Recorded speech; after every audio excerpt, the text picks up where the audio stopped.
Hi everyone, welcome to this online training. My name is Renee McNeil and I'm a social media specialist here at United Methodist Communications. And today we're going to talk about utilizing Facebook ads to promote your church. Now, the first question I always get is, should we be on Facebook?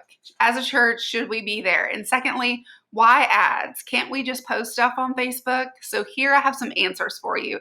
And the first is yes, you should absolutely be on Facebook because a lot of people are. 7 in 10 US adults are currently using Facebook, and almost 1.4 billion people are on there every single day. So that's a lot of people that you can tell about your church. Now, as far as why you want to try Facebook ads and not just keep posting organically to Facebook, I have two reasons, and one is the Facebook algorithm. It's how Facebook decides which posts it wants people to see. So you may make a post and only a handful of people who follow you may actually see it, and I'm sure you've experienced that at some point. And the second answer is because you can target select groups of people. So let's say you're looking to grow your youth group, or maybe you have a VBS event coming up and you want all the parents in your area to know about it.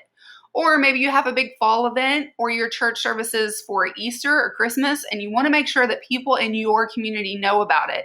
Targeting those groups of people is easily done with Facebook ads. Now, once you've decided that you want to place an ad, the first thing you want to figure out is what type of ad you want to place.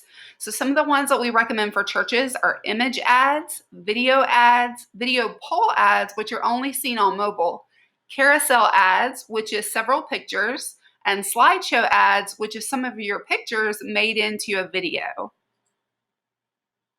Now, while there is an easy way to place ads from your Facebook page, you don't have as many options as you would as if you were using Facebook Business Manager and Facebook Ads Manager.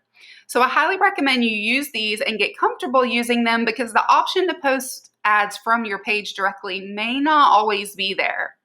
Now, here's a little step-by-step guide for you. Once you're in Facebook Business Manager, it's going to place you into Facebook Ads Manager to place your ad. And the first thing you're going to do is select your Campaigns tab, and you're going to select Create to set up your campaign.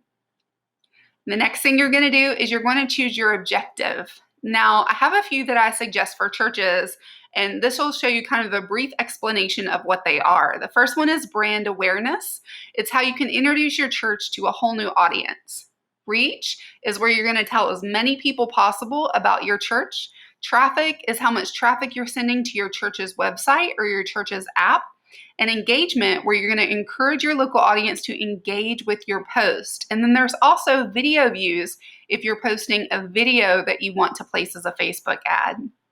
Now, your next step is going to be A/B testing. Now, this is kind of a little more advanced, so if it feels a little overwhelming, as you can see here, there's an option just to leave it turned off. So if this is your first time, maybe second time placing an ad, you can leave that turned off and you're not going to do any damage, I promise. The next thing you're going to do is set your budget. You can choose a daily budget or a lifetime budget for the ad.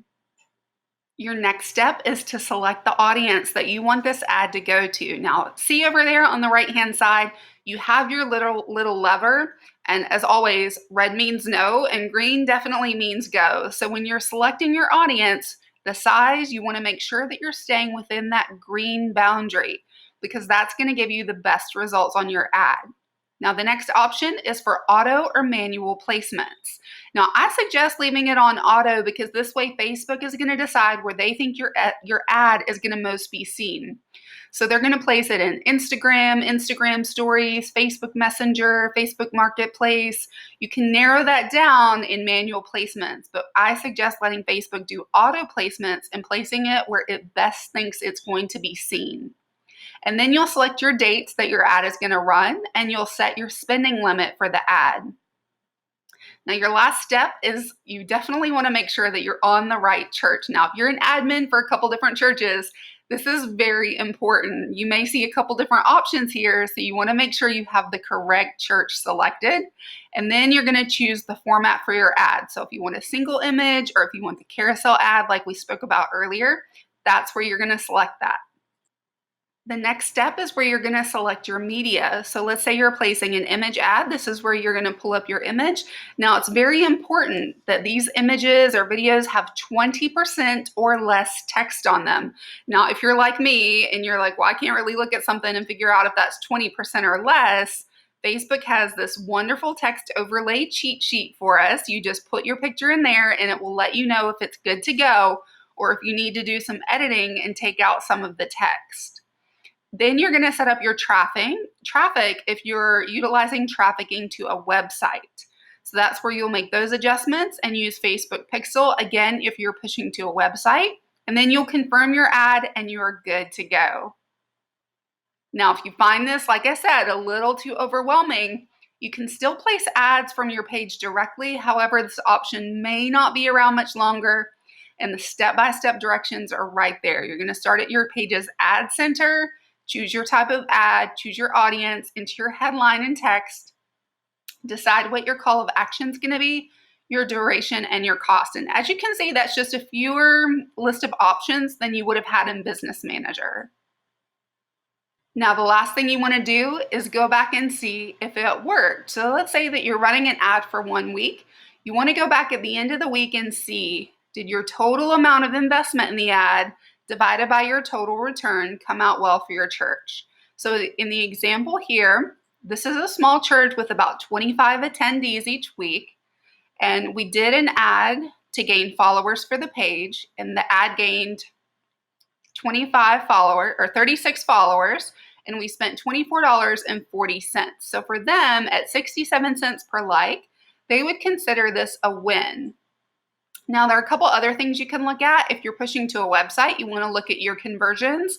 It's very easy to see. Was the traffic good? Did a lot of people click through to your website? And also your reach. How many people did you reach in your area? Maybe next time you want to try to expand it or reduce it based on what you see here. Now, here's the thing about social media. Sometimes there's no rhyme or reason why something works or didn't work. And that's the good thing about using Facebook ads.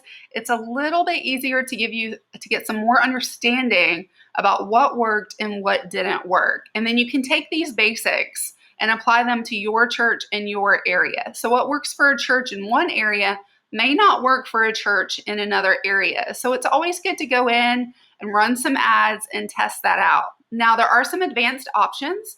There's Facebook Pixel that we talked about if you're pushing to a website. You can do duplicate assets where you're recreating the same audience over and over.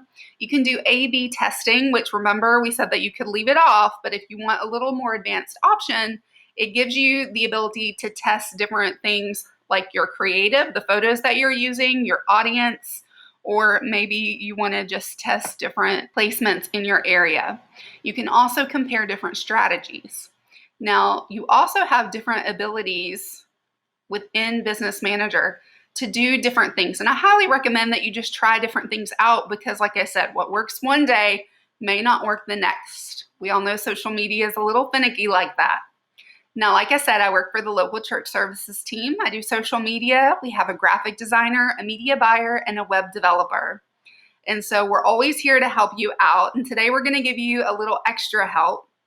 If you go to the link in this post, we have already created some worship online graphics for you. So they've already been tested. I promise they're 20% text or less. We've already done that part for you. So you can go ahead and experiment and place some ads for your church. Now, I know that not everyone has a budget for that, so we have an extra little bonus for you today too. If you go down into the comments of this post, you're going to see a really cool thing. So for the first 100 churches that want to try out placing some Facebook ads, we're going to reimburse you with a $50 gift card when you show us the receipts from your ads. So all the details, all the information is there for you. I hope that you can take these tools. You're always welcome to reach out to me for any additional help if you have questions. And I'm going to place the slides from today in the folder with the graphics as well. So if you just need that extra kind of follow step-by-step instructions, those are there for you. And I wish you all the best of luck in placing your Facebook ads.